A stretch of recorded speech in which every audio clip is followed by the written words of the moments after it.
जाता है और उसे इम्प्रेस करने के लिए सफेद तोते की फोटो लेने लगता है, जिससे वो बूढ़ा तोता जल जाता है। वो उस तोते की आग बुझाने के लिए अपने पैरों का इस्तेमाल करता है, जिससे वो तोता जाकर नेवले के सर पर लगता है। नेवला उसकी जमकर पिटाई करने ही वाला था, तभी यहाँ पर उसका चाचा आकर उसे रोक लेता है, जो कि इस जेनेटिक लैब को फंड कर रहा है। तभी चाचा को खांसी आने लगती है और वो सूर्यवंशम वाली खून की उल्टी कर देता है। चाचा के जाने के बाद नेवला झिंगुर से बदला लेने के लिए उसे धक्का मारता है, जिससे वो जानवरों की फूलों जैसी सुगंधित टट्टी पर जाकर गिरता है। उसको गुस्सा आ जाता है, लेकिन इतना ज्यादा नहीं आता, क्योंकि गोबर को टट्टी से क्या ही फर्क पड़ेगा। झिंगुर अपने ऊपर लगी टट्टी को साफ करने के लिए पानी समझकर चमगादड़ की आंट और भालू की गांड से बना केमिकल खुद पर छिड़क लेता है, जिससे सभी जानवर झिंगुर की तरफ अट्रैक्ट होने लगते हैं। दरअसल वो केमिकल मेल जानवरों को फीमेल की तरफ अट्रैक्ट करने के लिए बनाया गया था। तभी एक हेलीकॉप्टर आता है, यानी कि ड्रैगन फ्लाई आता है, जो कि झिंगुर को उसकी गर्दन पर काट लेता है। आगे जैसे ही डॉक्टर लैब का गेट ओपन करता है, तभी और भी बहुत सारे जंगली जानवर दौड़कर झिंगुर से चिपकने लगते हैं। ये सब देखकर सभी लोग आश्चर्यचकित थे। झिंगुर रात में हारा थका गिरते संभलते अपने घर पहुंचता है। दादाजी उससे कहते हैं मछलियों को खाना खिलाना मत भूलना। झिंगुर फिश टैंक में उल्टी कर देता है, जिसके बाद वो अपने रूम में पहुंचता है और बेहोश हो जाता है। दूसरी तरफ डॉक्टर और उनकी टीम ने कई सालों से तपस्या करके एक मशीन बनाई है, जो कि भयंकर से भयंकर बीमारी को भी ठीक कर सकती है। चाचा उस मशीन में बैठ जाते हैं, क्योंकि वो भी एक भयंकर बीमारी से ग्रस्त हैं। डॉक्टर कहता है सर ये मशीन अभी अच्छे से टेस्ट नहीं की गई है, यानी कि इसमें अभी कुछ कमियां हैं। तभी चाचा बोलते हैं चूतिए ज्ञान मत फेल, मशीन स्टार्ट कर। मशीन चालू कर दी जाती है। वो अपनी पावर चाचा को देने लगती है। अब उसके अच्छे से टेस्ट नहीं किए गए थे, तो वो ओवर हीटेड होकर ब्लास्ट हो जाती है। तभी चाचा के पास एक आदमी आता है, जो कि इस एक्सपेरिमेंट को फंड कर रहा था। वो कहता है चूतिए तुझे तो मैं गांड पर लात मारकर यहाँ से निकालूंगा। चाचा उसका हाथ पकड़ लेता है और उसकी सारी जवानी को अपने अंदर ट्रांसफर कर लेता है, जिससे वो बिल्कुल स्वस्थ और तंदुरुस्त हो जाता है। झिंगुर पूरे 5 दिन बाद होश में आया है। वो उठते ही चुरली को देखने लगता है, जो कि उसके घर के बगल में ही रहती है। वो अपने कॉलेज पहुंचता है, जहाँ पर डॉक्टर स्टीफन हॉकिंग को बुलाया गया है, ताकि वो बच्चों को मोटिवेट कर सके और ये दिखा सके कि वो इंसान जो कि हिल नहीं सकता, चल नहीं सकता, वो आज कितना आगे है। जिसके बाद ना जाने हमारा झिंगुर क्या कर रहा था कि उसके हाथ वॉश बेसिन से चिपक जाते हैं। वो अपने हाथों को उससे छुड़ाने की बहुत कोशिश करता है, जिससे वो सीधा नेवले के सर पर लगता है। नेवला बोलता है डब्बे में डब्बा, डब्बे में दूध, मारूंगा इतना बन जाएगा भूत। वो उसे एक घुसंड मारता है, लेकिन वो बच जाता है। अब अपने आप को बचाने के लिए वो वहाँ से निकलने की कोशिश करता है, लेकिन उसके हाथ एक प्रोफेसर के कपड़ों से चिपक जाते हैं, जिससे वो प्रोफेसर के सारे कपड़े फाड़ देता है। आगे उसके हाथ एक और प्रोफेसर की ब्रेस्ट से चिपक जाते हैं, जिससे सभी को पता चल जाता है कि प्रोफेसर ने काली बरा पहनी है। जिसके बाद वो वहाँ से निकल जाता है और अब तक हमारे झिंगुर को पता चल चुका था कि उसके पास सुपर पावर है। ये देखकर वो बहुत खुश हो जाता है और दीवार पर चढ़ने लगता है, जहाँ पर वो हमें फालतू के सस्ते स्टंट दिखाता है। तभी वो देखता है 700 करोड़ साल पहले धरती पर रह रहे डायनासोरों से भी 5 साल बड़ी नौजवान बुढ़िया सड़क क्रॉस कर रही है। हम एक ट्रक को देखते हैं जिसके ब्रेक फेल हो चुके हैं। झिंगुर को अब हीरो बनना था, तो वो सीधा जाता है और नौजवान बुढ़िया को धक्का देकर खुद ट्रक के सामने आ जाता है। ट्रक का कबाड़ा हो जाता है, क्योंकि वो अब एक सुपर पावर सुपरमैन जो था, जिस नौजवान बुढ़िया को उसने धक्का मारकर बचाया था, वो एक घास काटने वाली मशीन में जाकर गिरती है। अब उसमें हम क्या ही कर सकते हैं, जब झिंगुर की किस्मत गधे के लोड़े से लिखी गई है। वो अपने घर पहुंचता है। दादाजी उस पर गलती से नीडल थ्रोवर गन से फायर कर देते हैं। झिंगुर उसको अपने हाथ से ही रोक लेता है। दादाजी पूछते हैं तुमने ये कैसे किया, तुम तो नालायक हो, गधे हो, चुलबुली चूतिया हो, चूतियों के प्रधानमंत्री हो। वो कहता है बस दादाजी मैं इतना भी चूतिया नहीं हूँ, मेरे पास अब सुपर पावर है, चाहे तो आप आजमा लो। दादाजी उसके पेट में चाकू घुसा देते हैं, लेकिन झिंगुर को घंटा भी कोई फर्क नहीं पड़ता। तभी कहानी फ्लैशबैक में चली जाती है, जब हमारा सस्ता स्पाइडरमैन छोटा बच्चा था। तब कुछ गुंडे उसके मोम और डैड पर हमला कर देते हैं, लेकिन उसकी चूतिया हरकतों की वजह से उसके मोम और डैड मारे जाते हैं। डैड मरते वक्त उसे अपने खानदान की विरासत देते हैं, जो कि एक जंग लगी अंगूठी है और झिंगुर की तरह ही वाहियात और बेकार है। कहानी उस वाहियात से फ्लैशबैक से वापस प्रेजेंट में आती है। वो उस रिंग को फेंक देता है, लेकिन वो रिंग सामने टकराकर उसी को लग जाती है। तभी वहाँ पर चुरली आती है। वो दोनों कुछ फालतू की बकवास करते हैं, जिसमें वो कहती है मैं नेवले को इतना कुछ खास पसंद नहीं करती, लेकिन ना जाने फिर भी क्यों मैं उसे डेट कर रही हूँ। तभी वहाँ पर नेवला अपनी महंगी लाल कार लेकर पहुँचता है। झिंगुर कहता है wow such a nice car.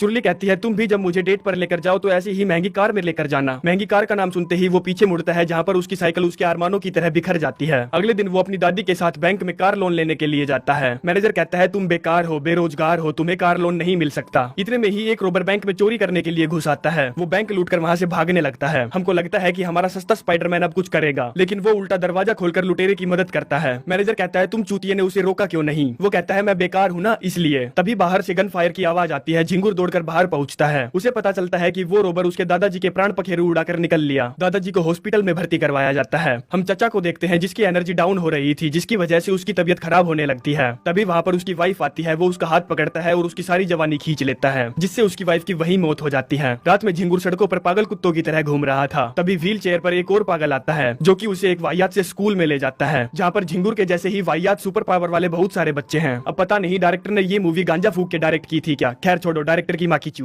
आगे वो अपने लिए एक सूट बनाता है और बन जाता है झिंगुर मैन। उसका चूतिया बावली गांड कालिया दोस्त उससे पूछता है कि तू इस सूट में सांस कहाँ से लेगा। तभी उसकी सांस घुटने लगती है और वो बेहोश हो जाता है। जिसके बाद वो इस शहर से क्राइम को खत्म करने के लिए एक बिल्डिंग की ऊंचाई पर जाकर बैठ जाता है। तभी वहाँ पर एक और फालतू का सुपर हीरो हीरो आता है। वो कहता है जगह खाली कर बेगा दरगांडू, क्योंकि ये मेरी जगह है। झिंगुर उससे उसकी सुपर पावर पूछता है। वो उसे अपनी सुपर पावर दिखाता है जो कि बिल्कुल उसी की तरह वाहियात और बेकार थी, जिससे वो खुद भी जलने लगता है। उसकी आग बुझाने के लिए झिंगुर उस पर पानी फेंकता है जो कि दरअसल डीजल था, जिससे उसकी आग और बढ़ जाती है। वो नीचे गिर जाता है और उसका राम नाम सत्य हो जाता है। जिसके बाद वो उसकी पर्सनल सीट ले लेता है और शहर से क्राइम को कम करने लगता है। देखते ही देखते वो इतना फेमस हो गया था जितना किसी ने सोचा ना होगा। तभी एंट्री होती है मूवी के मेन विलन की, जिसको चारों तरफ से घेरा हुआ है। दरअसल ये सुपर विलन और कोई नहीं, चाचा चूतिया ही है, जो कि लोगों को छूकर उनकी जवानी चूस लेता है। वो पुलिस फोर्स पर हमला करने ही वाला था, तभी वहाँ पर झिंगुर आ जाता है। वो उसे एक बढ़िया सा पंच मारता है, जिससे वो दूर जाकर गिरता है और इन दोनों में फाइट चालू हो जाती है। सुपर विलन उस पर बाबा जी के लट्टू से हमला करता है, जिससे झिंगुर घायल हो जाता है और वो वहाँ से भाग जाता है। झिंगुर अपने घर पहुँचता है, जहाँ टीवी पर न्यूज चल रही थी कि हमें किसी सुपर हीरो की जरूरत नहीं है, हमें जरूरत है और ज्यादा पुलिस फोर्स की। आगे कुछ गुंडे आकर चुरली को छेड़ने लगते हैं, तभी झिंगुर भी वहाँ पहुँच जाता है, क्योंकि जब तक वो अपनी मूवी की हीरोइन को नहीं बचाएगा तब तक वो काहे का सुपर हीरो। वो उसे बचा लेता है, जिसके बदले चुरली उसे चूसने लगती है। झिंगुर का घोड़ा खड़ा हो जाता है तो वो मुट्ठ मारने के लिए वहाँ से भाग जाता है। हम चाचा द सुपर विलन को देखते हैं, जो कि बहुत सारे इंसानों को मार चुका है। अब उसे कुछ और करना पड़ेगा, नहीं तो वो पुलिस वालों की नजर में आ जाएगा। इसीलिए वो एक खतरनाक और बेरहम प्लान बनाता है। हम घर पर देखते हैं जहाँ पर सभी लोग डिनर कर रहे थे, और तो और यहाँ पर चाचा चूतिया भी मौजूद थे। वो झिंगुर के हाथ में लगी चोट का निशान देखते हैं और समझ जाते हैं कि यही झिंगुर मैन है। जिसके बाद वो यहाँ से गुस्से में उठकर चला जाता है। झिंगुर और चुरली दोनों आपस में रोमांटिक सीन बनाने की सोचते हैं। तभी चाचा अपने सुपर विलन वाले भेष में वहाँ आ जाते हैं और झिंगुर से कहते हैं कि मैं यहाँ तुमसे फाइट करने नहीं आया हूँ, बस इतना कहने आया हूँ कि तुम अब से मेरे काम में अपनी नाक मत अड़ाना। झिंगुर एक लोहे की गेंद उठाकर उसका मुंह तोड़ने के लिए उसकी तरफ फेंकता है, लेकिन आप सभी को तो पता ही है कि झिंगुर की किस्मत गधे के लोड़े से लिखी गई है। वो गेंद आकर उसी के सर पर लगती है, जिससे वो वहीं बेहोश हो जाता है। इस मौके का फायदा उठाकर सुपर विलन दादी के थोपड़े को भींचकर वहाँ से 9-2-11 हो जाता है। दादी को हॉस्पिटल में भर्ती करवाया जाता है, जहाँ पर उसे पता चलता है कि दादी की मौत हो चुकी है। हम दादाजी को देखते हैं, जो कि अब बिल्कुल सही और सुरक्षित हैं। आगे दादी का अंतिम संस्कार कर दिया जाता है। चुरली झिंगुर के पास आती है। झिंगुर उदास था तो उससे कह देता है कि मैं तुम्हारे साथ नहीं रहना चाहता और मैं तुमसे प्यार भी नहीं करता। कुछ दिनों बाद हम देखते हैं झिंगुर नकली दाढ़ी लगा के बैठा है और वो अब बस घर में ही पड़ा रहता है। तभी वहाँ पर उसका दादाजी और उसका चूतिया दोस्त आता है। वो कहता है उठ जा, जमाने को तेरी जरूरत है। दादाजी भी कुछ फालतू के मोटिवेशनल भाषण देते हैं, जिन्हें सुनकर झिंगुर तैयार हो जाता है। वो टीवी पर सुनता है कि एक प्रोग्राम होने वाला है, जो कि एक अवार्ड शो है। ये सुन के झिंगुर समझ जाता है कि वो सुपर विलन वहाँ पर जरूर आएगा। जिसके बाद वो तीनों वहाँ पर पहुँच जाते हैं, जहाँ पर वो एक बौद्ध भिक्षु को सुपर विलन समझकर बढ़िया से कूटने लगता है। वो उसे इतना कूटता है कि उसके कपड़े तक फट जाते हैं, जिसकी वजह से वहाँ पर हा हुल्लड़ और भगदड़ मच जाती है। आगे आता है हमारा चूतियों का सरदार सुपर विलन। वो एक बम निकालता है और उसे छत पर चिपका देता है, जिससे छत टूटकर सीधी झिंगुर मैन पर गिरती है। झिंगुर मैन उसके नीचे फंस जाता है और इस मौके का फायदा उठाकर वो एक बाबा जी का लट्टू उसकी तरफ फेंकता है। तभी बीच में चुरली उसको बचाने के लिए कूद पड़ती है। झिंगुर उसके पेट से वो जानलेवा लट्टू निकालता है और फेंक देता है, लेकिन वो लट्टू फिर से वापस आकर उसके पेट में घुस जाता है। सुपर विलन वहाँ से भागकर छत पर पहुंच जाता है, जहाँ से वो लोगों की जवानी छीनने लगता है। उसे रोकने के लिए झिंगुर भी वहाँ पहुंच जाता है। सुपर विलन उसकी तरफ एक बम फेंकता है, जो कि उसकी बच्चे पैदा करने वाली मशीन पर जाकर चिपक जाता है। अब ये झिंगुर के लिए डू और डाई रेड थी, तो वो इसका पूरा फायदा उठाता है। बम ब्लास्ट होता है, जिसकी वजह से सुपर विलन के चीथड़े उड़ जाते हैं, लेकिन हमारे झिंगुर मैन को कुछ नहीं होता। तभी मुझे बचाओ की आवाज आती है। झिंगुर बिल्डिंग से छलांग लगाता है और चुरली को बचा लेता है। चुरली उसके हाथ में वो रिंग देखकर समझ जाती है कि ये तो अपना पड़ोसी झिंगुर है।